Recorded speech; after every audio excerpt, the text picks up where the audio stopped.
Greetings from the Catholic Health Association of the United States. I'm Sister Mary Haddad, President and CEO of CHA. I'm honored that the Catholic Health Association of Minnesota invited me to speak at your annual meeting this fall. Since we're virtual, I want to share some remarks that I made this summer during CHA's virtual assembly about the many challenges and opportunities facing Catholic healthcare during these unprecedented times. I hope we were able to gather together in person next year, and I look forward to meeting you then. Thank you for the work you do to advance our mission to extend Christ's healing love to all. It comes as no surprise that my reflections on this past year are shrouded by the coronavirus pandemic, the greatest public health crisis our country and world have experienced in our lifetime. I'd like to begin by recognizing all the healthcare workers who have given so much in service to those impacted by COVID-19. On behalf of the entire ministry, I offered heartfelt appreciation and gratitude.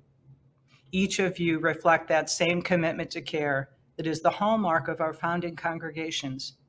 You give witness to the enduring values of justice, compassion, preferential option for those who are poor and marginalized, respect for life, and the common good.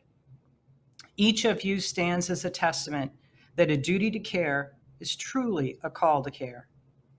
The early history of Catholic healthcare in the United States weaves together a compelling story of commitment and sacrifice. Stories of religious women who, through their tireless service and courage, shaped healthcare in this country. These sisters demonstrated a selfless commitment to care for patients during wars, epidemics, and times of extreme scarcity. They risked their lives providing compassionate care for both Union and Confederate soldiers, and many died caring for those with yellow fever, cholera, typhoid, and the 1918 flu. Undoubtedly, years from now, stories will be written about the COVID-19 pandemic and how the Catholic Health Ministry responded. There will be stories of tireless and selfless service, stories of caring communities, stories of being a voice for those unable to be heard, and stories of removing barriers to care for all, regardless of ability to pay or immigration status.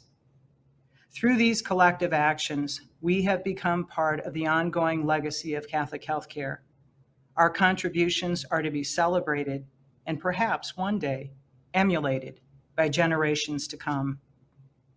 Our response to this pandemic demonstrates that the mission of Catholic healthcare has never been stronger.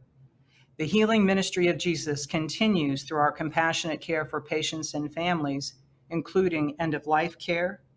It is expressed through our demand for an ethical allocation of resources, including testing, medical supplies, and a soon-to-be vaccine. And it is heard through our public voice, advocating for funding and support of Medicaid, affordable health coverage, and residential care in hospitals, especially safety net hospitals. COVID has focused a bright light on the importance of a strong public health system. It has demonstrated the dire need for healthcare financing reform.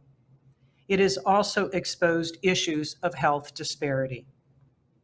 Black Americans account for 13% of the US population, yet represent 25% of all coronavirus deaths. The mortality rate during this pandemic has been 2.4 times higher than white Americans. COVID didn't teach us anything we didn't already know, but it has fueled our will to act. And as an essential ministry of the Church, we are impelled to act and bring our communities to wholeness. During our last assembly, my dear predecessor publicly said that CHA's best days are ahead. Quite honestly, there have been times this year that I had serious doubts. But it's becoming clear to me that something new is emerging, and we are at the threshold.